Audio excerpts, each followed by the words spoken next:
తిరుమల లడ్డూ కల్తీ నెయ్యి వివాదంపై జరుగుతున్న చర్చను డైవర్ట్ చేసేందుకే తెలుగుదేశం పార్టీ నేతలు మతపరమైన అంశాలను తెరమీదకు తీసుకొచ్చారని మండిపడ్డారు ఎమ్మెల్సీ పర్వత చంద్రశేఖర్ రెడ్డి. కల్తీ నెయ్యిపై చర్చించేందుకు తెలుగుదేశం పార్టీ భయపడుతోందన్నారు. శాసనమండలిలో మంత్రులంతా కలిసి వైసీపీపై దాడి చేస్తున్నారంటున్న చంద్రశేఖర్ రెడ్డితో ఐ న్యూస్ ప్రతినిధి Harish face to face.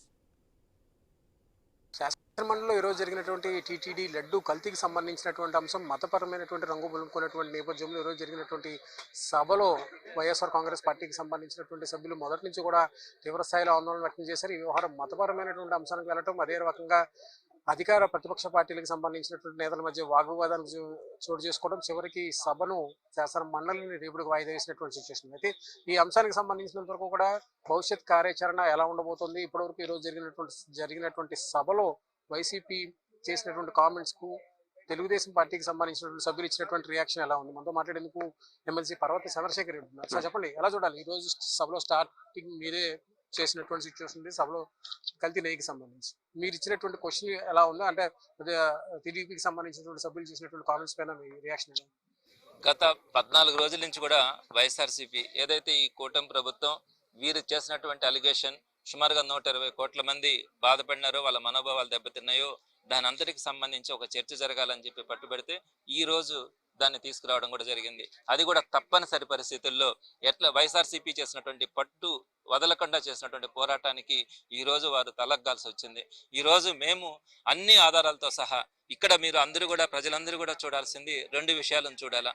Chandrababu Naidu గారు సాక్షాత్తు ముఖ్యమంత్రి హోదాలో ఆయన చేసినటువంటి ఒక అసంబద్ధమైనటువంటి ఒక ప్రకటన, తిరుమల తిరుపతి పవిత్రత, తిరుమల తిరుపతి లడ్డు యొక్క విశిష్టత తెలిసి కూడా దాంట్లో అనరాని మాటలు అన్నటువంటి పరిస్థితి చంద్రబాబు నాయుడు గారు మాట్లాడడం కూడా జరిగింది. దానికి సంబంధించి ఆయనకు 2 టార్గెట్స్ ఉన్నాయి. 1 రాజకీయ కుట్ర, 2 ఆర్థిక కుంభకోణం.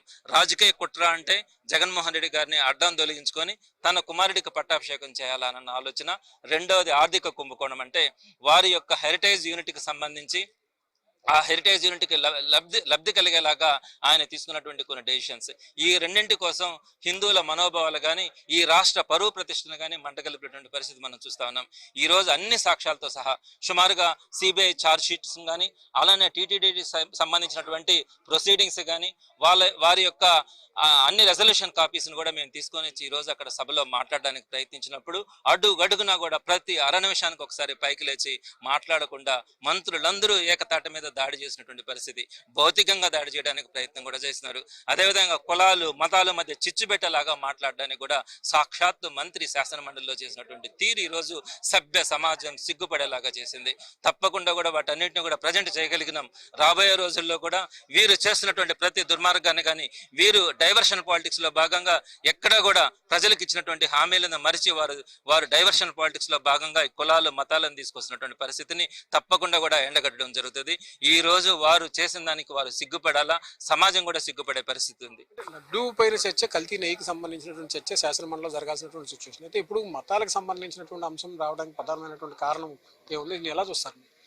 మేము ఇచ్చినటువంటి సాక్ష్యాధారాలతో, మేము చూపించినటువంటి సాక్ష్యాలతో సమాధానం చెప్పలేక కులాలు మతాలను రెచ్చగొట్టే విధంగా ఈరోజు అచ్చెన్నాయుడు గారు మాట్లాడినటువంటి తీరు చూస్తా ఉన్నాం. కులాలు మతాలు ఒక వ్యక్తికి సాక్షాత్తు మన చైర్మన్ అయిన తర్వాత చైర్మన్ మీరు ఈ కులం ఈ మతం అని చెప్పి మాట్లాడినటువంటి తీరు అసలు ఎవరు కూడా ఎక్స్పెక్ట్ చేయాల. ఇలాంటి పరిస్థితి దేశంలో ఏ చట్టసభల్లో కూడా ఉండనటువంటి పరిస్థితి. ఒక చైర్మన్ కానీ ఒక స్పీకర్ కానీ ఆయన ఆ చైర్లో కూర్చొని ఉన్నప్పుడు దానికి గౌరవం ఇవ్వాల్సింది పోయి నువ్వు పలానా కులం, నువ్వు పలానా మతం అని చెప్పి మాట్లాడినటువంటి పరిస్థితి రాష్ట్రంలోనే కాదు దేశంలో కూడా ఎక్కడ లేనటువంటి పరిస్థితి. ఎందుకు చేసినారు ఈ పని? వారు సమాధానం చెప్పలేక తల దించుకునే పరిస్థితిలో ఉన్నప్పుడు డైవర్షన్ పాలిటిక్స్ కోసం డైవర్షన్ చేయడానికి, అందరినీ కూడా అలా డైవర్ట్ చేయడానికి ఈ రోజు ఆ ప్రస్తావన కూడా తీసుకురావడం జరిగింది. ఇవన్నీ కూడా ప్రజలు చూసినారు, గమనించినారు. మీరు మళ్ళీ తరిమి కొట్టే రోజు కూడా తొందరలోనే ఉందని తెలియజేస్తాను. రేపు కూడా ఇదే రకమైనటువంటి డిస్కషన్ జరిగేటువంటి అవకాశం చైర్మన్ కూడా ప్రకటించారు. మీ భవిష్యత్ కార్యాచరణ ఎలా ఉండబోతుంది? రేపు మీరు చేసేటువంటి ఆందోళన ఎలా ఉండబోతుంది?